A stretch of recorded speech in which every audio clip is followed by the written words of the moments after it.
thank you for all of you who are still here after the meeting and would like to share some stories about the Warner Fall Foliage Festival. And I'll start by saying that a lot of you know that I used to be up at the Mount Kearsarge Indian Museum, and my staff members said, well, we need to volunteer at the Foliage Festival, because if we do that, then we can ask them for a donation. So it was very fun. A couple of years in a row, I worked the big food tent with the crew from the Indian Museum, and it was just a lot of fun. Really, really liked that.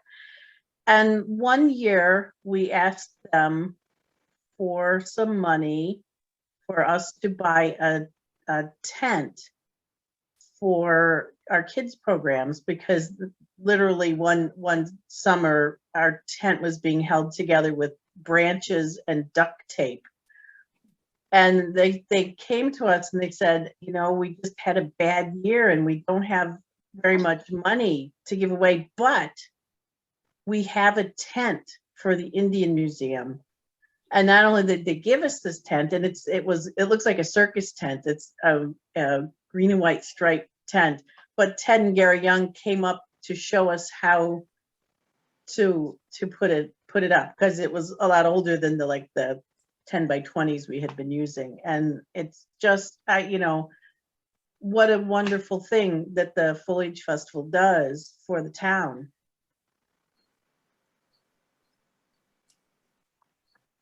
Lynn? Yeah.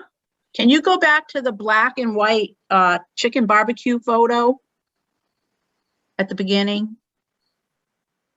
Yeah, right there. Nancy Eastman. Yeah. Do you recognize the man on the So left? you want me to talk about my daddy? I do. So that's my father on the left with the chicken barbecue. He brought it to the festival. He learned how to do barbecue chicken. I don't know where, maybe from the Farm Bureau or 4-H or something, but he did a lot of chicken barbecues. Our family did a lot of chicken barbecues. I did not have to cook the chicken, but I had to work. And you can see with the simple cement blocks, and that's probably fairly early on. Yeah. Because then they went to having metal or tin or something around it instead of just the blocks. He loved doing it. My dad loved to feed people, and so he loved doing that. It was a lot of work because it took a while for the chickens to cook. I don't remember how long, but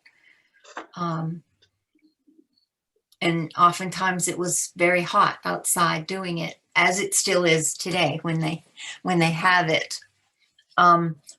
One of the joys I had when I was teaching at Simon's is a boy who came up to me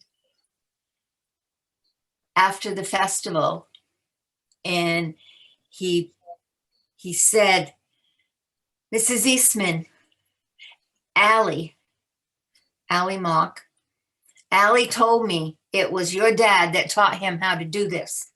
And, that just made me feel good that, this kid had been working with Allie at the festival, learning about barbecue chicken. And my dad would have liked to know that that was being passed on.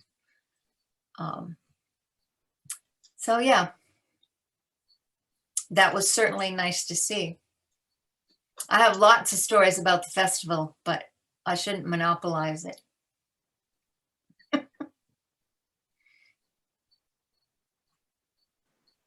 We may have to come back to you. Is that also chicken barbecue? Yeah. Yeah. A newer version. That's right. And this is probably the fish and game float with Charlie Baloney and Manley Glanville camping out. That's great. The stories they could tell. Yeah.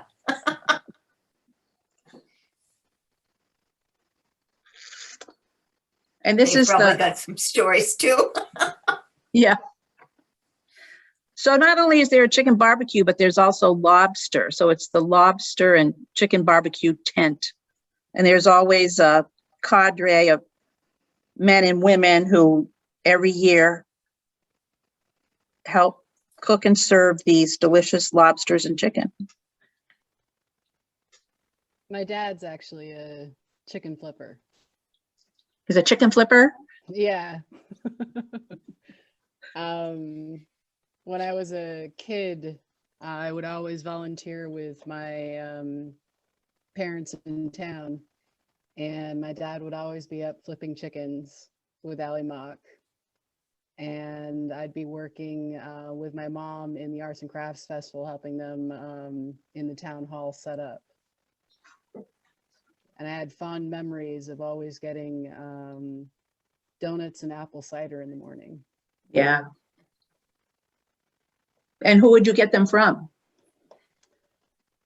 Well, I believe it was from you guys, from Fred Oh. Corser, wasn't it? No, it was Fred Creed. Fred Creed, that's right. Right. Sorry. That's okay. But that was the treat for doing all the work. And why is Margaret Corser holding a musket? Yeah. And her nephew is taking care of the baby in the cradle. I am not sure. But this is the Lower Warner Community Club, I guess, which consisted of the Schoodic area, the Bagley area, and Lower Warner. The spinning wheel is still up in our attic, and I think the crib is too. That's pretty funny. Certainly the town embraced the parade. I think it much more than now. Yeah. And everyone it seemed like everyone had a float in the parade. And because the high school was still in town, every class had a float Right. in the parade. And there was always a little competition between the classes, you know, who was going to have the best float. And my class, actually, I graduated in 1961. From 6th grade through our senior year, we sold the tickets to the rides.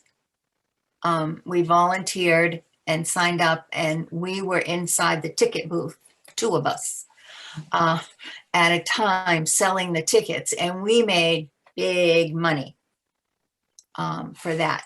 It was going to help us go on our class trip. Things were different then. When you volunteered, you could get, like, we got paid to do that, basically. We got a percentage of the profits. So it wasn't that we asked for help from the festival at that time. So we did, our class was really a strong class that worked well together, and we enjoyed doing that. And thank goodness for Hill Box and Nichols Sawmill and Coursers for having the trucks or the trailers or the tractors. And the drivers. And the drivers. And you would hide your float, really. You would try to not let other people see your float. If you were lucky to decorate in a barn or up at Hill Box, you could close the doors and keep it a secret.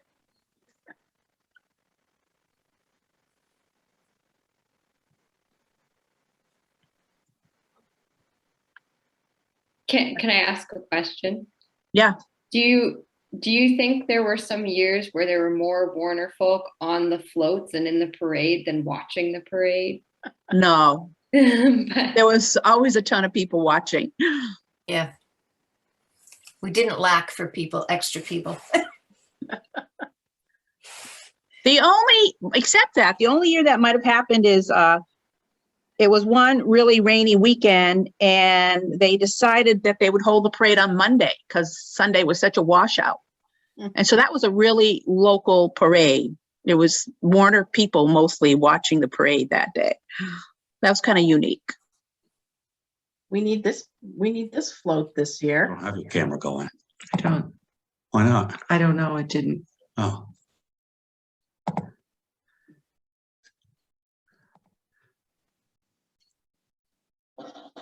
Leapin' Lena. Yeah. Alan, did you ever ride in Leaping Lena?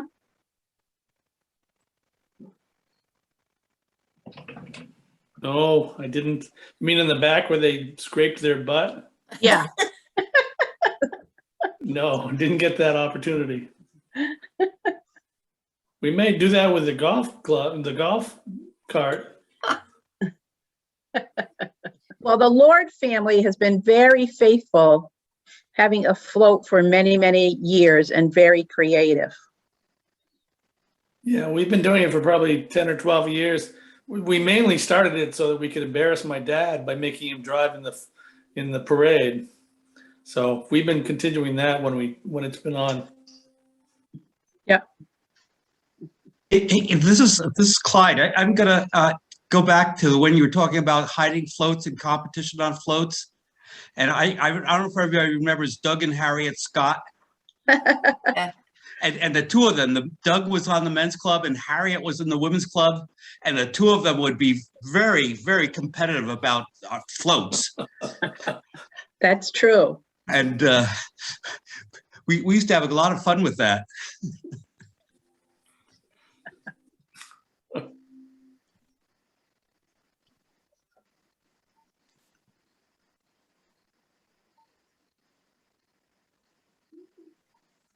Dave Hartman. Wow. And Gene Cook. Yeah. So they have their booster tags on. So that was another way that the festival made money, was different. Sometimes it was different organizations or just different people would go around and sell the booster tags all weekend. What's a booster tag?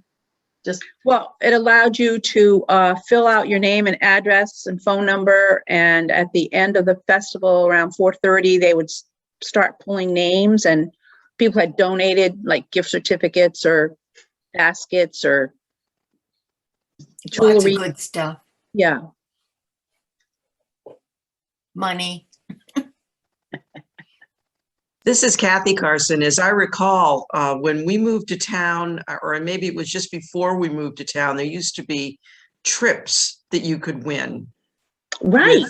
with the booster. No, the raffle, I guess. It was a raffle tickets. Because now they're combined. It used to be there was raffle tickets and there were booster tickets.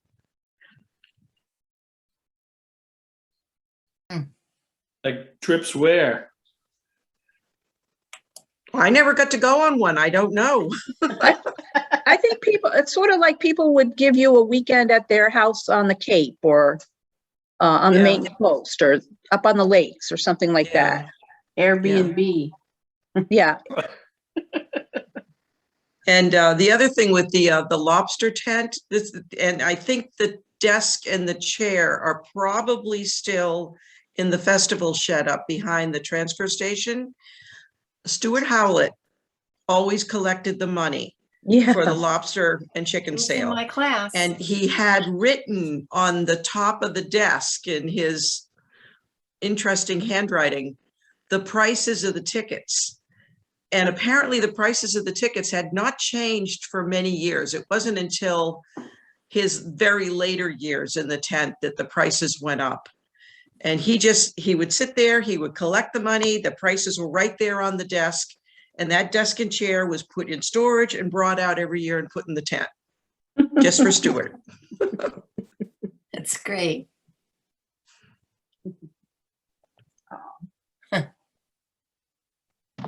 Is that Judy? Judy who? Looks like Judy Moyer, Oh, Judy Nichols. yeah, you're right. It does, doesn't it? Yeah. Huh. Must be the Rebekah's float. Probably. This is Chris Hager. I have a couple of fond memories of the Fall Foliage Festival when our sons were really young, about 30 years ago is when we started going to it. And one of our favorite things was those dinners at the Simon School on Saturday evenings.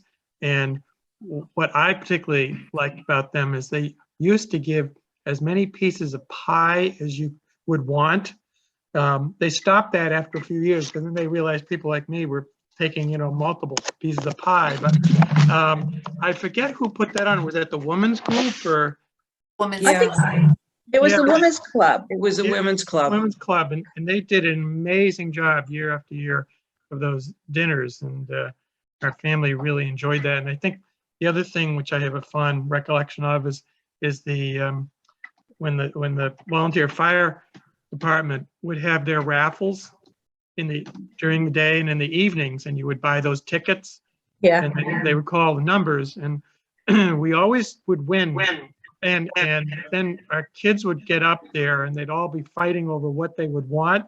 It would be a toy or something. And so we always had to kind of go through that every time that they would win. But we certainly accumulated quite a few things from those raffles. That was definitely a fun experience. But the whole thing has always been great. And we've gone to it now every year for at least 30 years. And Wow. certainly it demonstrates how much volunteerism there is in the town of Warner to put on something like that. This is a great photograph. Yeah, this is Kathy again. The other thing that these pictures show is like it's always good weather, but the festivals that I remember were not always good weather. We actually had Hurricane Dan come through one of the years that I was on the board, and that was the one that I think it happened only on Sunday, and people turned out in such crowds that we were really kind of flummoxed of how to move people around. But at the end of Sunday, we actually had made about $7,000. Which we didn't think we would make anything because Friday was rained out and Saturday people were still, dumping waters out of their tents and trying to get back in business. We also saw snow. We Yep. saw driving rain. I remember sitting at a booth for the Indian Museum, and it was bitterly cold and sleet or something. It was that year was a little bit much. Yeah, it was very variable, but if you look at the pictures, boy, these all look like wonderful weather.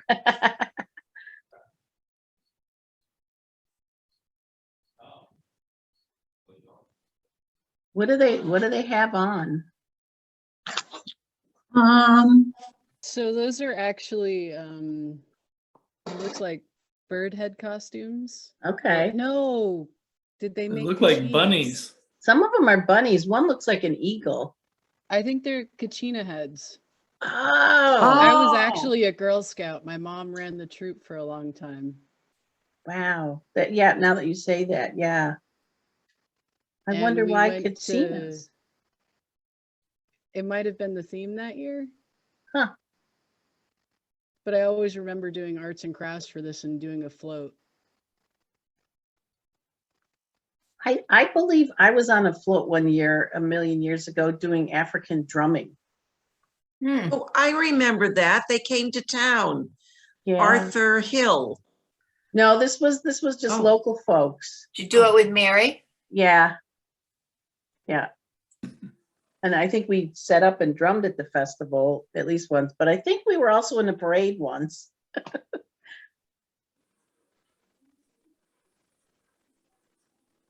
This is a women's club float, Aha. but I don't know what the theme is. Because that's Libby Warren Yeah. with a green fan. Probably with the hat is Harriet Scott. Probably.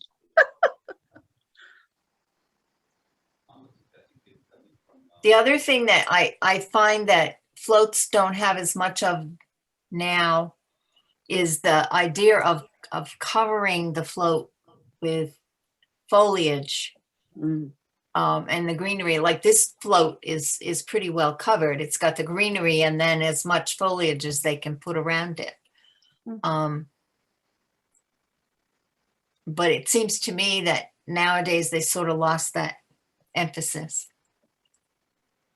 I think it's discouraged to go out and strip the forest now. Yeah, well, we used to get it off the ground. Oh. Yeah.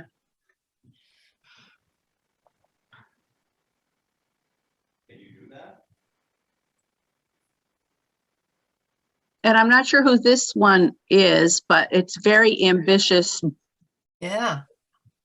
float. Definitely.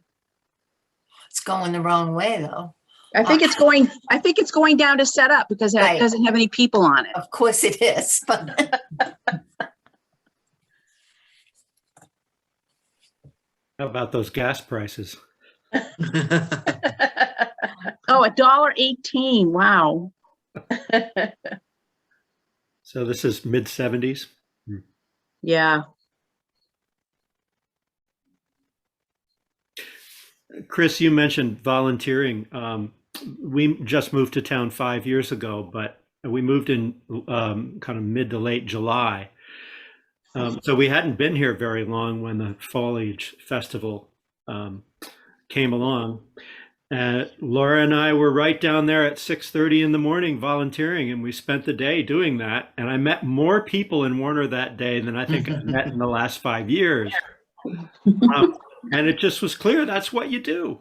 And it was great. It was really fun. I think we helped set up merchants.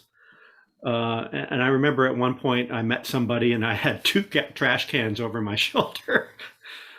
Wonderful Well, I stuff. think it says a lot about the town of Warner, and it also says a lot about the collaboration that goes along among all the groups in Warner that have to put something like this on. I don't see that in other communities that I'm familiar with. I think it's pretty special in Warner. Yes, I mean, we living next door in Hopkinton, you know, you can contrast it with the fair that got so far away from what was happening with town and townspeople that we were all kind of mad at the fair for a while. So this really is a big contrast to that. This is all Warner people benefiting Warner people, put on by Warner people. Although sometimes you hire bands from out of town. Yes, we do. Right. Yeah. That's good. Well, sometimes people too say, "Oh, I can't volunteer because I have company," and old time volunteers say to them, "Well, you just got to volunteer them as well because we all have people staying with us. Everybody has family and friends that come for that weekend. So put them to work." Glad to hear somebody else does that, Rebekah, because I always say that to people who give me that line, because that's how it used to be. That was part of the small town experience of visiting Warner, was you made them volunteer. But nobody does that anymore. Yeah. Got to work on it. Food and shifts. It's funny, Brick, we moved to town 5 years ago, September, and Jason volunteered. And I have Kathy Carson to thank because he said he'd been there for 3 minutes and he met Kathy and Kathy said, "Oh, good," and made him go around and collect the prizes, the raffle prizes from all the vendors. And he's like, he's like, "I'm totally overwhelmed. I met so many people." But thank you, Kathy, for making him do that because it was You're welcome. I was just looking for a young, strong back so I didn't have to carry everything. But my favorite thing about festival, and this is probably kind of strange, but the morning, Saturday morning, before everything starts, before people arrive really, really early, walking down Kearsarge Mountain Road from my house, looking to the side in the grassy lot next to the Henleys and seeing all of the oxen teams just hanging out and eating the grass. And I don't know what it is, but just, I just love that. And then you can hear the generator of the Midway going, but nothing's really happened yet. And I don't know, there's an interesting energy that morning. That's nice. Nice sharing. So it used to be that Jack Hunt he had a connection, and I don't really know what the connection was, but he had a connection with the police academy in Concord, maybe, or Manchester. And he would organize bringing up a lot of the cadets. And we had a really good secure presence around Kearsarge Mountain Road. They would close off the road at the top there by Geneva Street, and no cars were allowed down, and they would have cadets manning those barricades. Now people are like driving down all the time, and sometimes it's a little scary, but it was a really well-oiled, organized thing.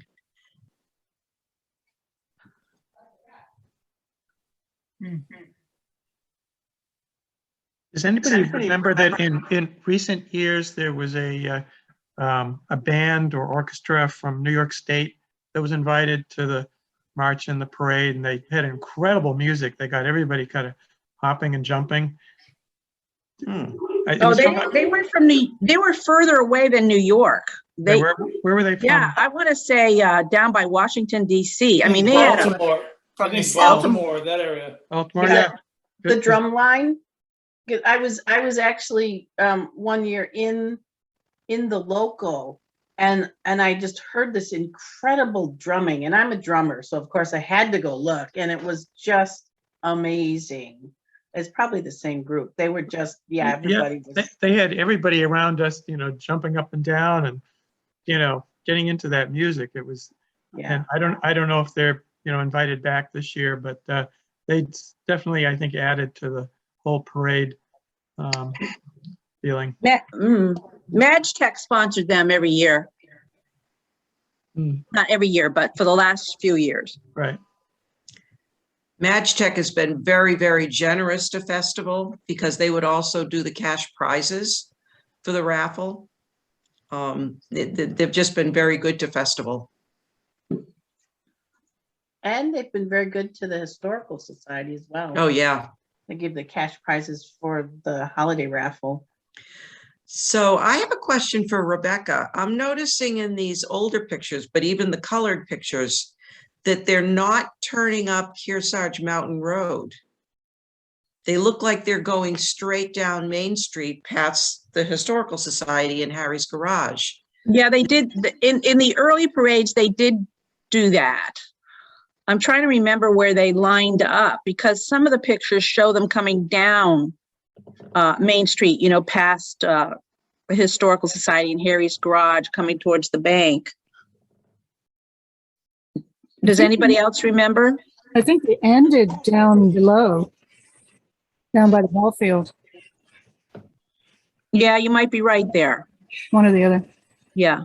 But then the traffic things just got too difficult for them to get in and out. Right.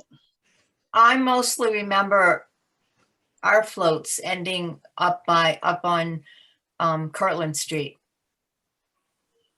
And then you'd have to go back down around Main Street to get the float would have to, but all the people got off right at Kirtland Street, out by the hills. We also had a festival queen in our court for several years.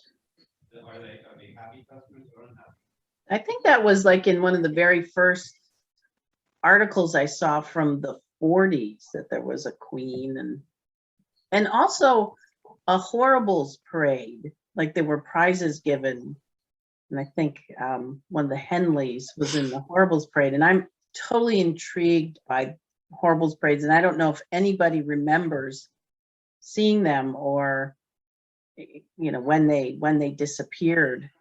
Could you tell us what they are? So when I first moved into Hopkinton in the mid 90s, it had morphed into a kids thing where the kids for the 4th of July would dress up in Halloween costumes and any old things. It wasn't all red, white, and blue. And I think that was just a kid's version of the Horribles parades. They started out as political statements, poking fun at political figures. And I think this still goes on in Massachusetts. And I just saw a mention of it very early. Like I said, I think it was the 40s that there was a Horribles parade.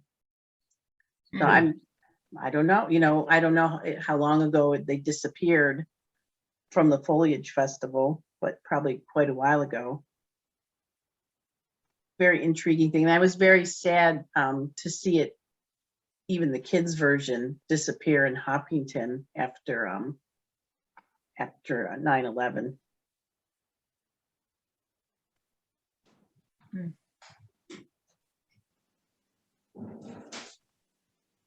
If it was making fun of political figures, how long has our festival had a rule against politics? Because I know that's been emphasized for a couple of decades. Right, you could walk around the festival, but you couldn't have a car in the parade promoting a particular candidate. But Jack Chandler always tried to sneak in at the end and be the first car following the parade.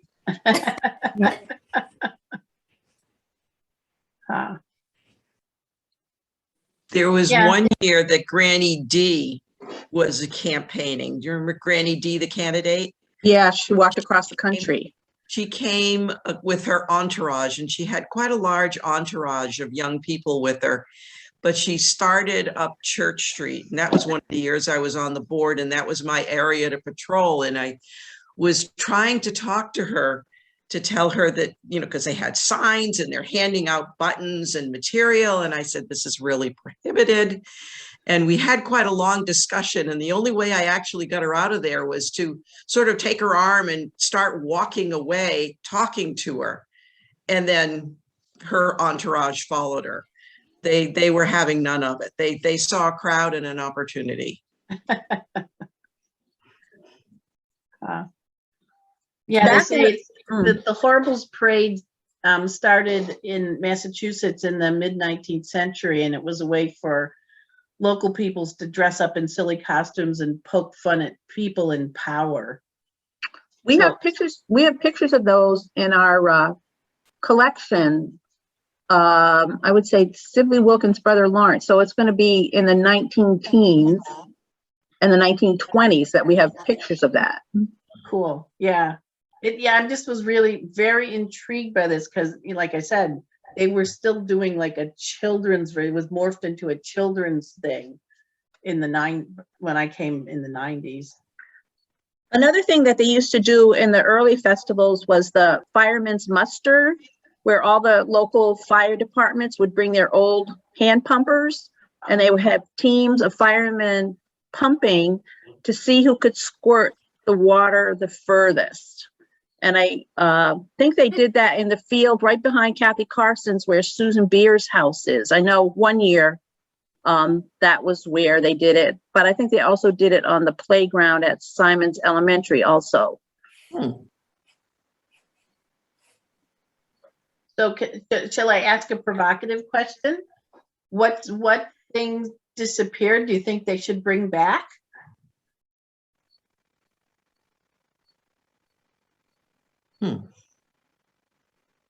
There's a lot that's disappeared, or at least that I know of. I mean, like the food tents have disappeared. Yeah. The ham and beans supper disappeared, but that was failing because families coming started, the kids were like, ew, I don't eat ham and beans. Saturday night supper was no longer a thing. So I don't know if those could come back. It's probably not a thing now.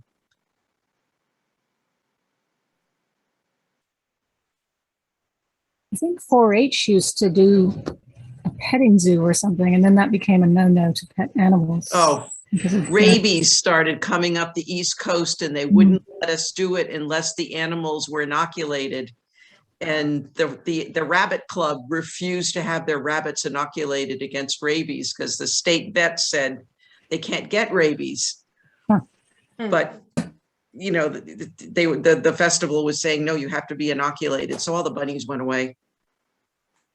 That used to be up by Simon's, because there used to be something. Yeah. up like Yeah, children's games. Marilyn Johnson was a Yep. big organizer of that. Yeah, it was basically bunnies, sheep, Sheep. and trying to think, there was usually a calf or two.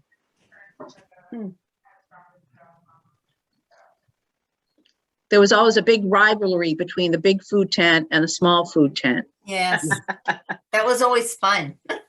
And I was team big food tent. And there was a year that the Eat Local people were pretty strong in their organization, and they had a tent. Maybe it was the small food tent. They took over that and started selling more expensive, veggie burgers and things. And that didn't go down well because the costs were so high. They might should try again. Yeah, it might be the time now. Yeah. I heard about that when I was interviewing Sue Hemingway and Joan Packard, Hmm. and later Linda Burdick, about the Eat Food Local. And they talked about the small food and the competition and all of that. Yeah. Any coursers in that picture?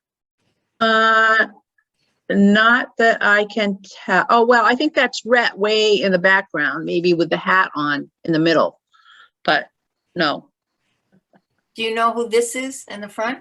no. Might be from some other town. Oh, yeah. Eat Local. By the What? Warner Historical Society. Yeah, why was it the Warner Historical Society? Was it an Eat Local parade theme? Alan, do you remember why we did this? I think it was farms, and Yeah, farms. farms was so we had the pig and the cow and the corn and the peas, and so yeah, we tied it into the Historical Society and the Eat Local float. So Alan, those are the costumes that you were talking about. Yes, there's Still up in the your two house? green ones. The two green ones are separate costumes. Oh, I love it. Do we know who's who in this picture, or are we too embarrassed to say? I'd say they're probably family members, but I wouldn't Okay. say. I always convince somebody else to take on the costume, so It's a good thing you have a lot of cousins and siblings. that's right.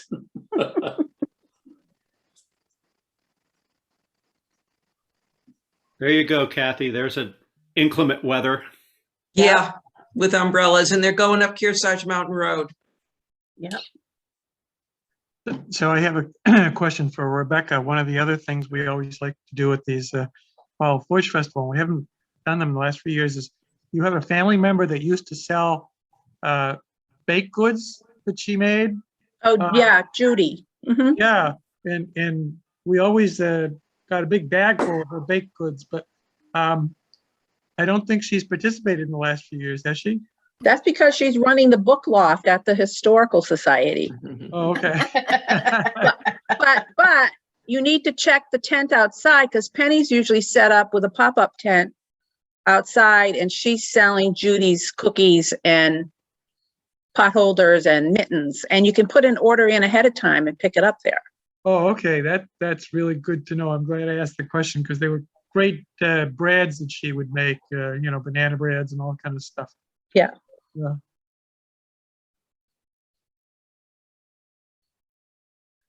Yeah, Lord.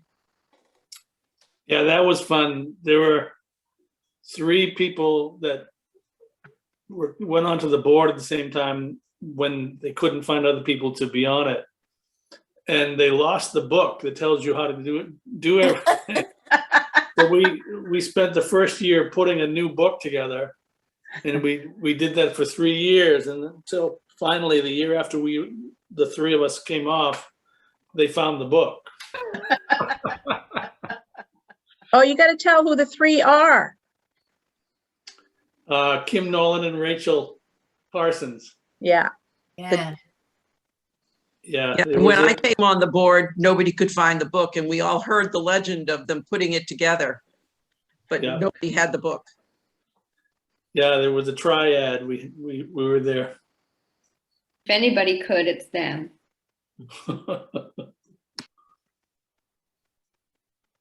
Now you have to put it in the cloud somewhere. Right. What is that? That's the,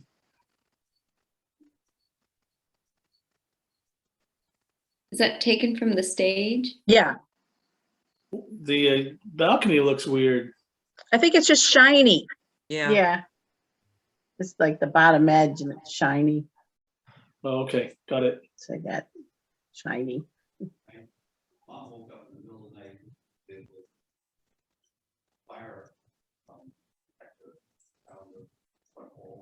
Wow, look at those uniforms. Yeah, they were pretty fancy. Ah, did they ever have the little go-karts? Yes. Yeah. Those are fun. We had our own home version of that With Travis. with Travis and his crowd. Oh, there's my favorite. Yep.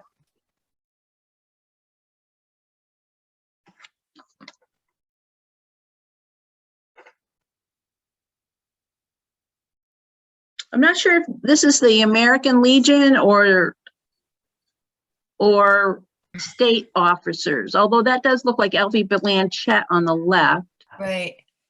but I'm not sure who's leading it.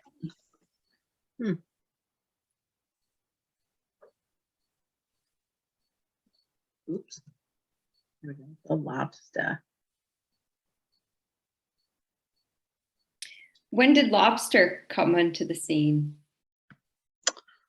Well, Lee Bartlett might have had something to do with it because he would always go down and pick up the lobster. And that was always a big adventure, getting up really early and driving to the seacoast to pick up fresh lobster and get it back in time for them to cook it on Saturday. So, that would be in the 50s, late 50s. Yeah. Wow. This is a terrible picture, but I mean, there was this is pie back in when the you used to contest. hang them upside down to eat it. Yeah. They're upside down. They used to do that for a while. They were doing that outside Perkins Hardware, the Velvet Moose, weren't they, on the porch or something? I can't remember where they did that. Yeah, and then they were also, before that, doing it up where the old gym was. I don't miss that one. They also did ice cream. Right. That would give you a headache.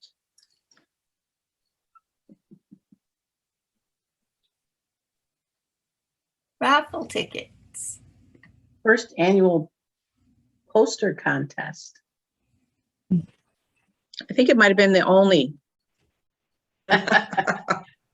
So what were the posters supposed to be? I'm not sure. I think it was for the placard that they used to pass out to, we would put in store windows. I have a whole collection of them in my barn on the wall. Oh. I think most of the years that I was on festival board, I have those. You'll have to take pictures and forward them. I'm just thinking this is just the tip of the iceberg of pictures that exist in Warner. Oh, yeah. And probably that exist at the Historical Society, if Yeah. nothing else. And, if everybody delves deep, they can come up with some really individual ones. It sounds like an exhibit idea. Yeah, to do a thing on the festival. Yep. Yeah. I know I have pictures of my kids on the bees. Remember that was a ride that was always right in the corner of the schoolyard? Yeah. They were big happy bees, and then the state came in one year and said that we couldn't set up under the power line because there was a power line that went from a pole over to I think the Masonic Hall. And it kind of screwed up the whole feng shui of how to set up the carnival. And I think that year the bees never ran. They came in Friday afternoon and there wasn't time to move everything around. My kids were heartbroken because that was their favorite ride. You should have just told them to buzz off. You didn't do that, man. They came in like stormtroopers on us that year, and we're going to shut you down. It was the year there had been the death of a child, I think in Rochester, who had been on a float but had been sitting on a side and either slipped or jumped and went under the wheels of the trailer. It was really tragic. I remember And that. so the state really was cracking down on, small town festivals. Well, and then there was one year where somebody came in and inspected all the electrical wiring and the poles and everything needed to be redone. Yep. And that was the year that Gordon Nolan, bless his heart, stepped forward and rewired everything because he was a retired electrician. And we said, sure, fine.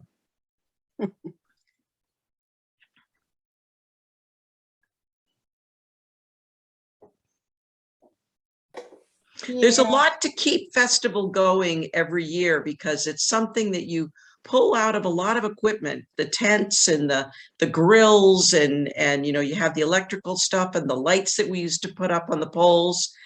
And then you put it all away for 11 and a half months. And when you pull it out again, it's been traveled over by mice and birds and, all manner of critters. And even after we built the shed and bought wonderful, plastic tubs, they would still get in. And it was just, the refrigerated truck was such a trial every year. We would pull it out. The tires would be flat. It got to the point the axle had rusted.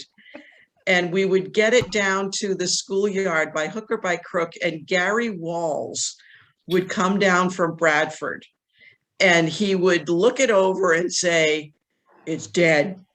And we said, it only has to run for 3 days.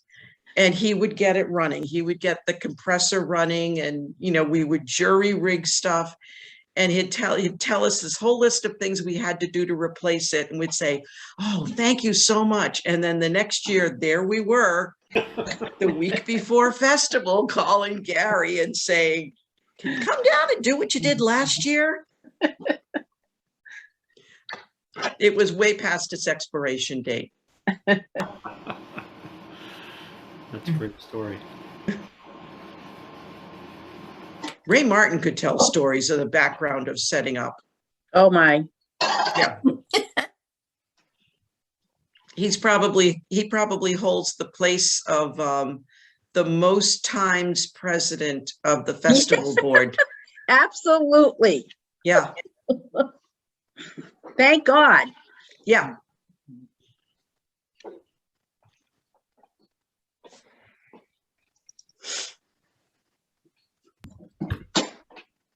Well, thank you, Rebekah, for putting this together. You're welcome. Wonderful.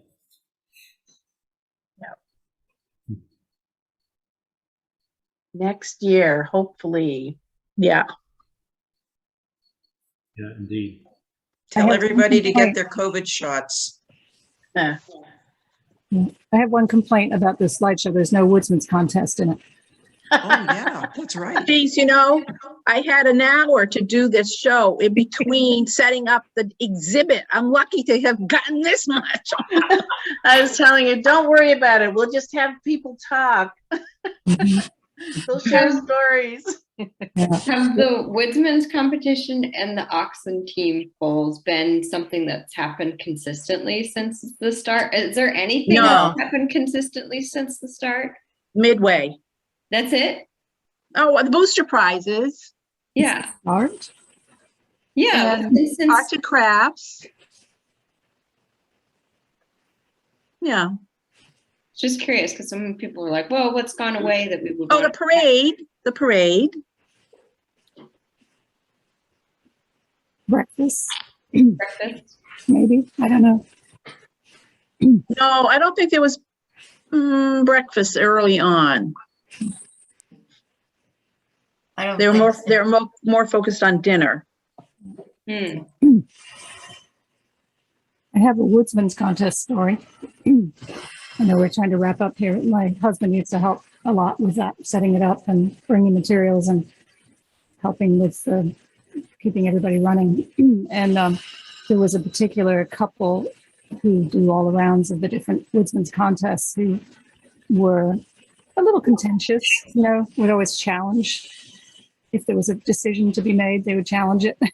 But I don't think it was them, but they had the wood splitting contest where there's a hole in the middle of a great big target, piece of plywood, I guess, of a certain size. And then they were all given what was supposed to be an evenly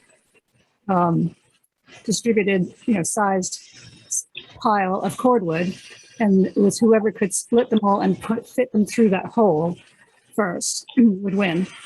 And so one of the people just had a hard time splitting open one of the pieces and threw up his hands and, you know, started to complain about he didn't get a fair pile of wood and this one was hard to split.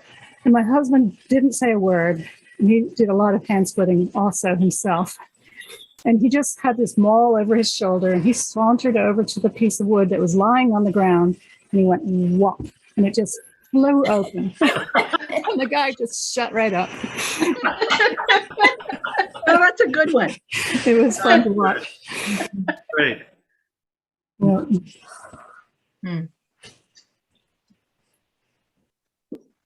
Well, with that, I need to split. Yeah. Okay. Sorry, I beat you to that one. Yeah, you beat Alan I on did. that one. Doesn't happen very often, that's for darn sure. Oh, thank you, everyone. This was really a wonderful, wonderful conversation. It's fun listening.